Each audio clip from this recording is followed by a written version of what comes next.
this meets the need, if this meets the needs of or meets the requirements of EDI. So having some kind of an inclusion lens. And actually at the Town of Oakville, we have an inclusion lens which is available to the public. And I'll be happy to share that with Noor, who can then share that with the members of the participation group here today. And then, moving on to establishing best practice measures. So when you do the policy review, when you look at what other municipalities are doing and organizations, best practice measure really looks at how much of those can we integrate within our organization itself, right? Because those are tangible targets. And actually something really interesting I read is targets should never become goals, right? The way you identify a target is you work towards the target to achieve a goal, right? The goal of inclusivity, the goal of equity, that's the goal. How are you going to get there? By establishing those targets, right? But sometimes when we become performative in nature, we look at the target more than we look at the goal. So it's always important to identify goals and distinguish them from targets, but you definitely need targets because those are tangible. The town also did an entire community engagement strategy, which I will get to, and I think that's really critical when developing an inclusion plan, is because the voices of the community needs to be reflected in an organization's EDI plan. Otherwise, information still continues to flow top down. And finally, the development of a multi-year plan. So all this research, all these action items that are going to needs to not just be a one-year plan, right? When you develop an EDI plan, it's not just a 2021 EDI plan, because there's no such thing, equity, diversity, inclusion are not static. They're fluid. They grow as we grow. And we need to keep that in mind. So it's a constant work into progress. So these 8 key deliverables, I think, are a good starting point for any organization that's looking at developing a diversity and inclusion action plan. I talked about how to engage with groups equitably, and I think this is really, really important. So one of the things that the Town of Oakville did is we have a community engagement strategy. And again, this information is publicly available. I'll be happy to share the link with Noor, who can then share it to the group. And this community engagement strategy really identifies what is the purpose of engagement. Is it performative, in which we just want to simply say that we reached out to the community? Or is it intentional in that we want to get the information gathered and use that information to actually make policies and procedures reflective of EDI practices? So the way the town developed it is we had a two-phased approach. In phase 1, we reached out to community organizations. Now, there needs to be an asterisk here because during COVID, it was definitely challenging where other opportunities of engagement weren't necessarily present, such as in-person opportunities until much later on in the year. So we engaged over 90 community groups to participate in focus group settings. We facilitated 22 focus groups. And this is, I think, really, really important. In the engagement that we did, they were all done by staff. The consultants provided us with the leading questions, they provided us with the framework, but the staff are the ones who did the focus group, because you truly want your staff to integrate, to communicate, to build those relationships with community organizations, because truly, when you put yourself in those settings, you're able to see the impact of when you're not equitable, when you're not diverse, and when you're not inclusive. What does that have into the public and with community groups? In phase 2 of our community engagement, we engaged with residents, where what we did is reach out to places where people's voices are traditionally not reached. These include food banks, GO stations, community centers. We went to all the BIAs in Oakville. We reached out to neighborhood associations. And then we also, and this is what I really, really want to get to, is provide incentives for equity deserving groups to participate in our engagement. Because if you think of groups who have traditionally been underserved or marginalized, what is the incentive for them to communicate, to participate, if traditionally they have been underrepresented? So you have to incentivize that. You have to provide, whether that's an honorarium or a stipend or any other type of incentive, to be able to ensure that you're hearing their voices and and you're intentional about it. So one of the ways to do that, and this is in the community engagement strategy that is in the link that I will be more than happy to share, is ask yourself, are you engaging with the public to inform them? And again, when you inform somebody, power stays with you. And you are the deliverer of information, and you're sharing an information with the public, with the community. You can ask yourself as an organization, if your engagement only looks as from sharing information, then power stays with you. When you consult, you open up, the ability to share power, where you're asking community organizations, where you're asking equity deserving groups of, what are their thoughts. But power primarily still stays with you. You have the ability to make the policies. You have the ability to make the services. When you involve them, that's the next level up. That's when power starts to really be shared more equitably, right? When they are actively involved in the decision-making process, they're actively involved in perhaps the delivery of programming, or what your services look like, or the development of the framework for the services. And then further still, when you collaborate, this is when usually power is shared equally. Right? When you're collaborating with somebody, where the voices of an underrepresented group or an equity deserving group. And when I talk about equity deserving group, what I'm really referring to are individuals who are not part of the dominant group. And these are people of color, the Black and Indigenous community, people who identify with the LGBTQ community, socioeconomic demographics, people with varying abilities, women. And so all these different spaces, these are equity deserving groups, and that they deserve equity. We need to be intentional in engagement with those individuals and those communities. And finally, ask yourself, when you are engaging with the community, are you empowering them? And empowerment is truly where you identify that traditionally and historically institutions have not been equitable. And in order for us to be equitable, we have to give power sometimes completely to the individuals and the groups, so that they can identify for themselves what works. And then we provide the resources in ensuring that programs and services are properly and appropriately delivered through the lens of equity and inclusion. And I just very quickly also want to identify some challenges that have been encountered as a result of developing. It's not easy. These are difficult conversations. And so if you're looking to develop an EDI plan, some of the things you need to consider truly are budget allocations. Changing the narrative of change. I think this is really, really important. Is if change inevitably happens top down, that's not equity. That's not inclusion. Change has to happen when power is shared, when information has the opportunity to flow bottom up and make meaningful change. What does that mean? That means sometimes we need to create policies, but most of the time, we need to actually provide resources for the voices of the community to feel empowered, for the delivery of those services to come from the community itself, from those equity deserving groups. And this requires building trust. It doesn't happen overnight. We did a phase 1 and phase 2 approach of engagement. Does that mean we have fantastic relationship with our community partners that we need to? No, it means we've started a conversation, but we need to take it so much further than that. We need to do regular community outreach and not, engage in performative actions, right, or performative behaviors, but really lead to tangible, meaningful actions. And that requires, for any organization, for any group, to follow through with the engagement, to hold ourselves accountable, to take ownership over the fact that if we don't have a policy that has an anti-racism strategy in our customer service code of conduct, then we need to include that. That if through the nature of our programming, we are, not providing services to those in the socioeconomic demographic, that we need to really look at that we need to allocate budget accordingly. So following through ensures that the process that we went through to develop the EDI plan actually leads to tangible outcomes and goals. So I know that was a very, very quick overview of how can organizations and municipalities develop an equity and inclusion plan. And I know there's going to be an opportunity for Q&A at the end, but that's my presentation, and I'll pass it over to Kartik for his presentation.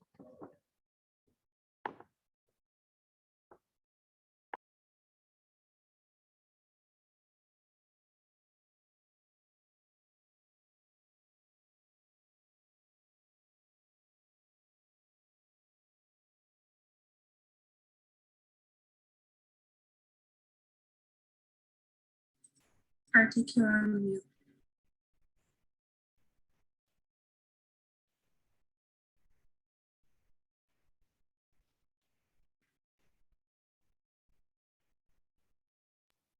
Can you hear me now?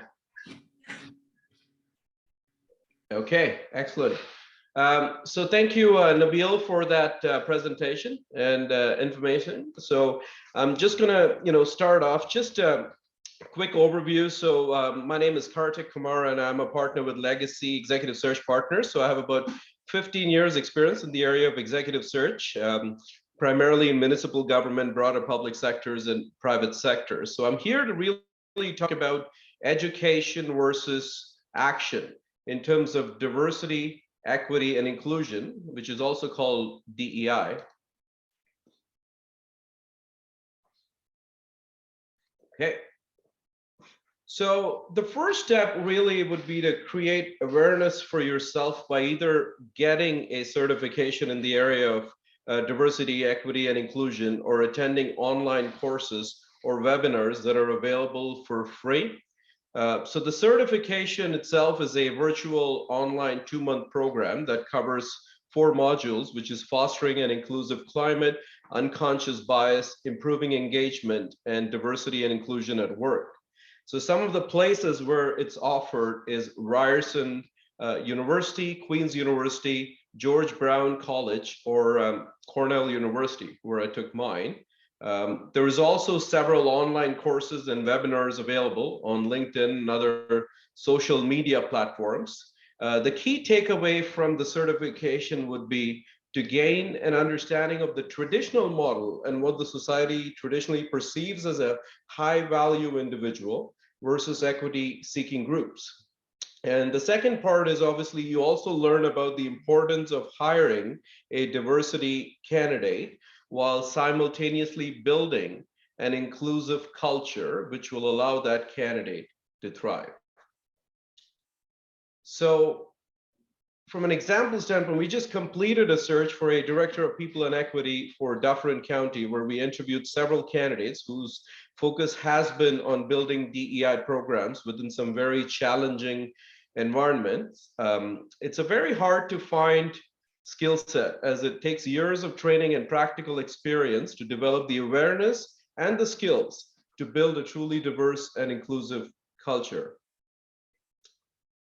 So the next slide really talks about utilizing some of your past work experience to highlight diversity, equity, and inclusion in your profile.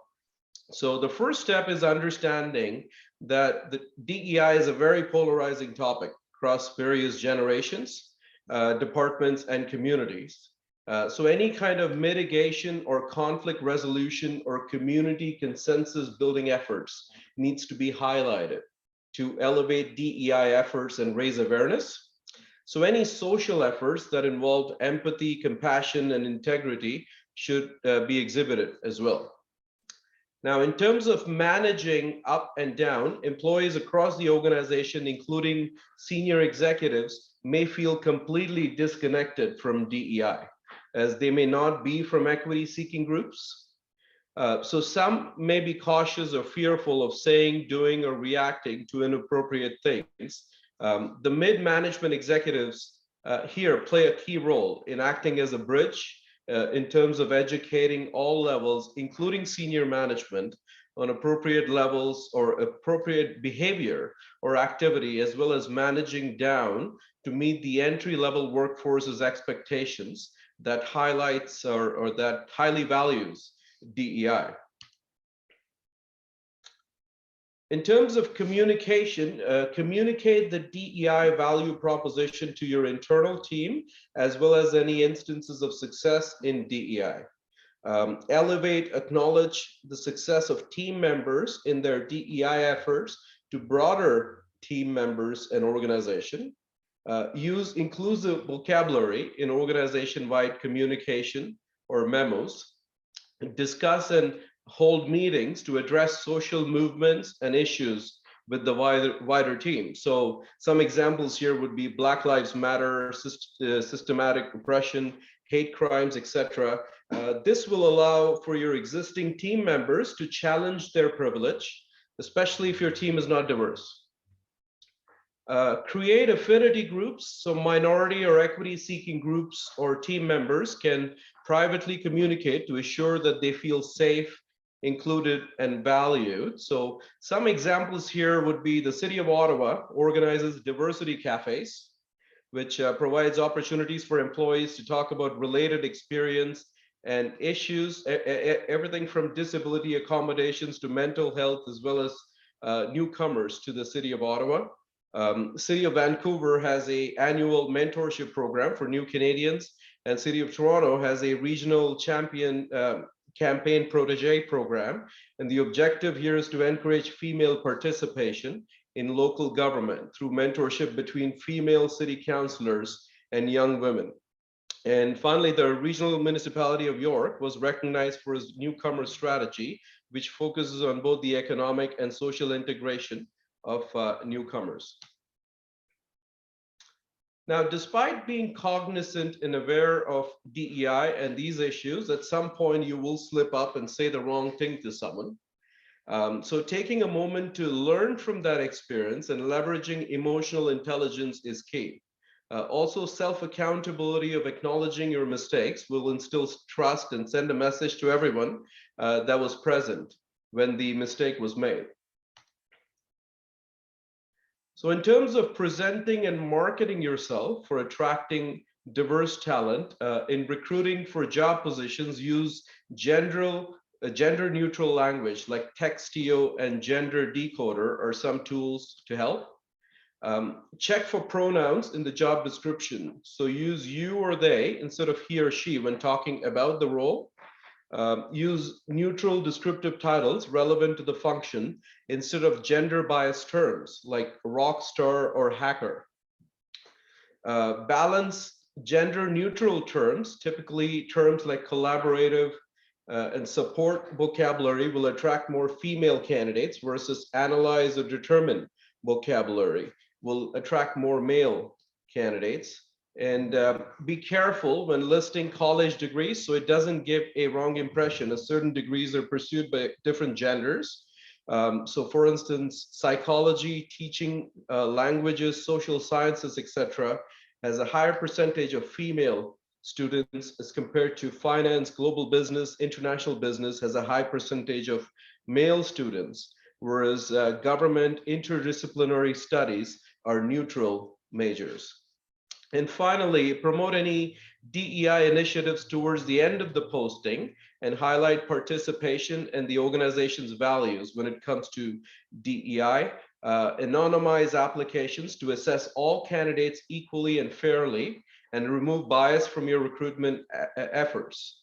And ask candidates their preferred pronoun when interviewing.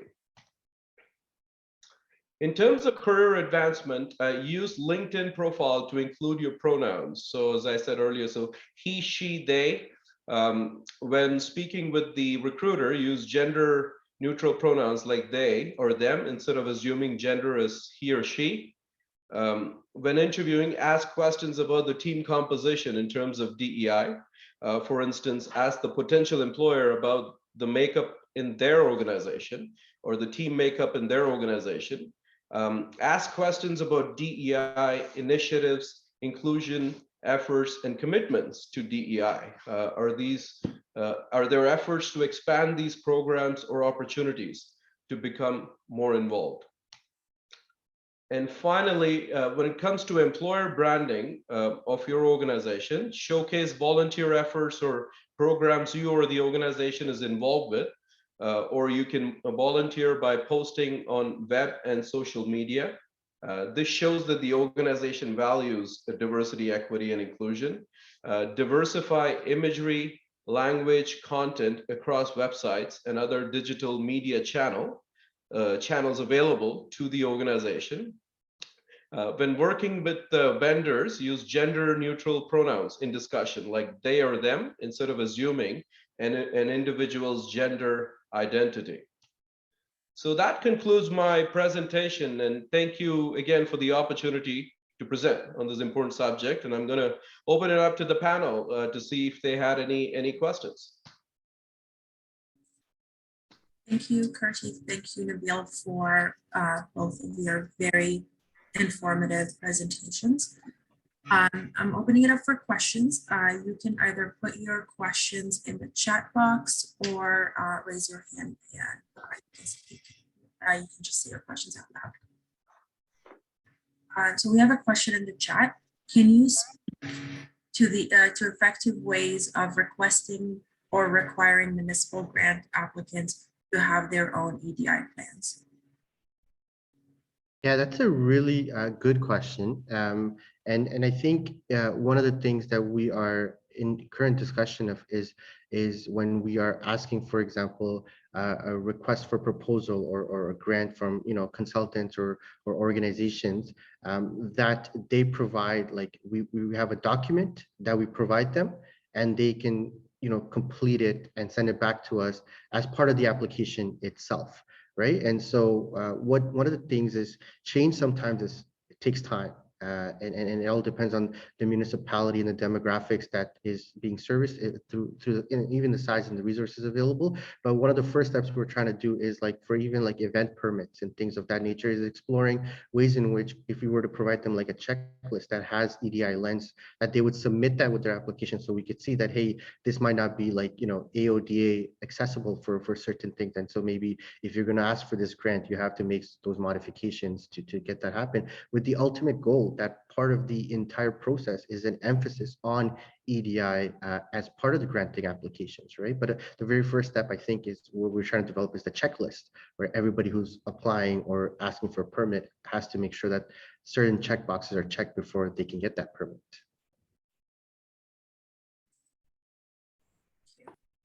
Are there any other questions? We have one more question. How can we as economic developers communicate the importance of DEI at a municipal or community level? Yeah, I think the reality, if I can answer this, Kartik, I don't know if you wanted to chime in, but Go ahead. Yeah, I'll step in once you're done. perfect. Yeah, I think the reality is that municipalities are but a part of the community, right? We are not the entire community. Economic developers and small businesses and other other players are a part of equity, diversity, and inclusion, right? And I think it's through those holistic important conversations that everybody recognizes the roles that we can play. So many economic developers I know have relationship with the chambers of commerce and the business improvement areas. And the idea is that all of us need to be connecting and working together. One of the most important feedbacks we received was that everybody's asking us, no one's doing anything. Right. And so the idea is to do something as a municipality. I have a role as an economic developer, as a small business. We all have a role to play. And I think it's only through having those conversations that we're not duplicating efforts, that we're not, not using resources effectively. So I think the very first thing is to have those conversations collectively to figure out what our roles can be in those spaces. Yeah, and just to add to that, I think the first step is really understanding as economic developers that DEI is a very polarizing topic for a lot of people. So it's for a lot of people, it may not apply to them, or they may just not understand what it is. So any kind of mitigation or conflict resolution or community consensus building efforts that you've had in your career, I think highlighting that would be helpful, because that's, those skill sets are very much in line with what a DEI practitioner is going to have to develop. Also, in terms of working within an organization, managing up, talking, communicating with senior executives, the value of DEI and what that brings to the community, and as well as, working down, so talking to the new graduates or people that are just joining your organization who probably they have a much higher value when it comes to DEI. So trying to bridge that gap within the organization and externally, build some of those relationships, or maybe highlight some of the work that you may have done in those areas. Awesome, thank you. We have a few more questions that just came in. How can we as economic developers ensure DEI principles are integrated in our business attraction efforts?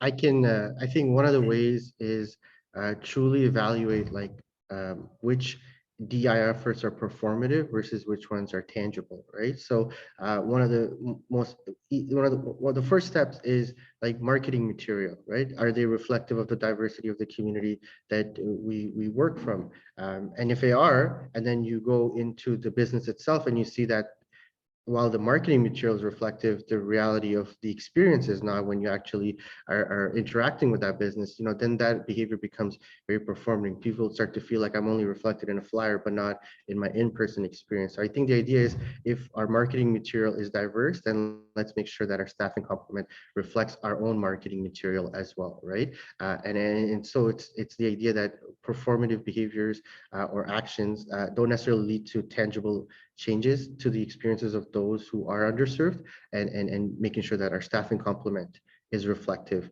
Because if your staffing complement is reflective, that organic experience and the voices makes, expands the client base that you could potentially be reaching out to, and creates it in a very much organic manner because of the voices, because of the perspectives that are already included within your organization.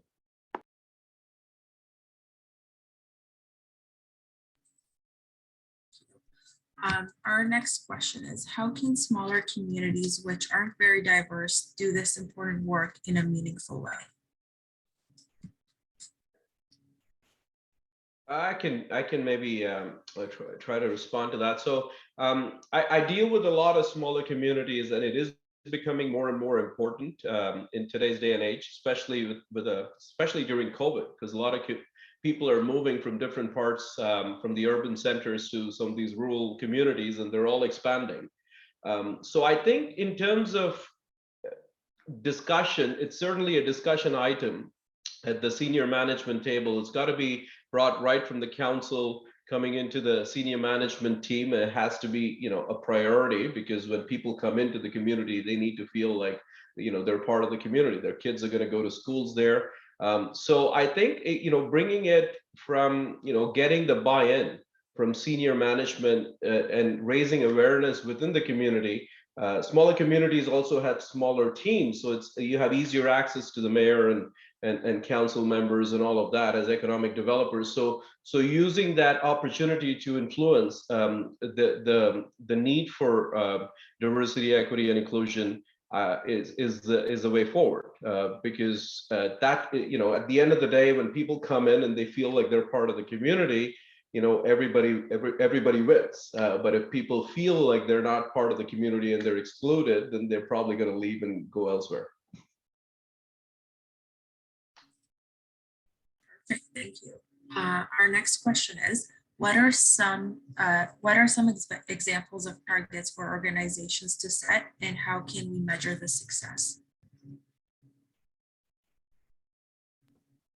I think very briefly, one of the easiest measures is staff training, right? So you can set targets in terms of inclusive training that individuals can attend. And the way to measure that would be how many individuals within your organization have taken that training, right? I think creating awareness, to Kartik's point, sometimes communities or staff or organizations that might not necessarily see DEI as something that pertains to them, only through awareness and training can they understand the importance of that and how it applies to them, and how allyship is but a part of inclusion and equity, right? And so the idea is, that's an easy way to measure. Other ways to measure is looking at policies. Do we have policies around AODA, for example? Do we have policies around anti-racism? Do we have policies around gender-neutral washrooms and things of that nature? And the idea is those are policies, and then measure yourself to see if you actually have it. And if you don't have it, then evaluate the resources that you have available and see, okay, what is it that we can do in year one? What is it that we can do in 3 months? And keep yourself accountable to that, so that you're not, you're setting meaningful, reasonable targets, but you're also holding yourself accountable to keep on working towards EDI principles.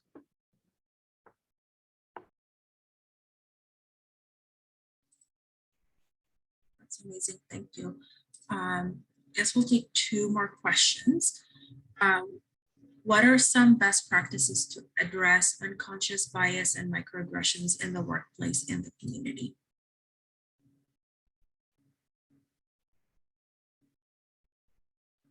Would like to take that one. I think attending training on unconscious bias, I would, I think this is a thing, right? Like I would love to know, like I personally probably have so many unconscious biases. I need to be made aware of them. And I think through attending trainings through the proper channels, right? Like I at the town might be an ally and an advocate for EDI, but I certainly can't speak to the unconscious biases that we all hold on to and how to break them. I think that's where reaching out to those who are experts in the field can really speak to and make us aware of those practices that we might be engaging in. I see Emily has her hand up. You can unmute yourself and ask a question.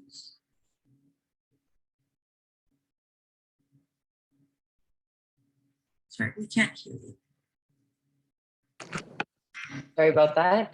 I've already asked a question, so I don't want to take up too much time, but I'm curious if either of the two speakers or anyone else on the call has employed any tactics to make the very daunting task of grant writing more accessible to those who might not even want to answer all of the many questions in a form, either not want to or not be able to or have the resources to be able to do that. So balancing our due diligence, but also accessibility of the programs. One of the things that the town of Oakville we provide funding to particular groups who then disperse those fundings to other organizations. And one of the things we've done is to make funding available for individuals so that they can get some of those training and certification or grant writing ability. I do agree that grant writing is very daunting and it's a skill in itself. So it's not even necessarily the program that you're going to deliver, but the way in which you're writing what you're going to deliver. I think that is a gap that needs to be looked at. Because then people, once they figure out, or if they sort of get an external consultant to write the grant for them, they need to have the resources to do that. And if smaller organizations don't have the resources but have meaningful ability to actually make impacts, I think that's a gap that we're starting to become more aware of. And one of the things that I've seen, and I know the Trillium Foundation does this, is that they hold a lot of information sessions about the grant itself. So that organizations who are trying to figure out if this is the best way to apply for a grant will then not only have access to more information, but have access to a point person. So one of the things I always advocate for anybody writing grants is get to know who are the people reviewing those grants and try to build a relationship with them and run ideas by them because they can help navigate some of those challenges and build those relationships so people can truly understand the purpose of the grant that you're submitting. And we'll take one last question. What would be your response to partners who believe that DEI is too political to actively share or champion? I could respond. On that. So I think it's not uncommon for people in communities to feel that way, and we see that all the time, especially if it doesn't really affect them in any way. Like for instance, if they can relate to the whole concept of why diversity, equity, and inclusion is important, they may not really understand what you're trying to do. I think the key is to make people understand the value that building an inclusive environment would create for the organization. So you almost have to do like a case study and get them to buy into your idea of what you're trying to portray. And again, I mean, the time hasn't been better, especially now with people moving into smaller communities and communities that have never really had any kind of diversity before. Are now experiencing diversity. So it's slightly easier, I would say, for people to accept it now than maybe 3 or 4 or 5 years ago, before the pandemic. So I think the objective is to make sure that you communicate to them that there is value in all of us sort of working together towards a common objective for people to come in and feel like they're part of a community. And if we don't do that, then obviously, there are consequences to that. So if we could get the buy-in from the senior management as well as the council and mayor and council, I think that's the first step. Thank you. And I see that we ran out of time. So we'll stop here. There are a few more questions in the chat that I've received, but I can connect with everyone directly to help answer the questions. Thank you both very much for taking time out of your day for this workshop, and thank you everyone for attending. This is a very important topic, and I know that we need more time to work on this, so I'm happy to chat with anyone who has any comments, questions, concerns. Feel free to reach out to the DI committee as well. Thank you, everyone, and enjoy the rest of your weeks. Thank you. Have a good day. Have a good day, Thanks. everyone. Take care. Bye-bye.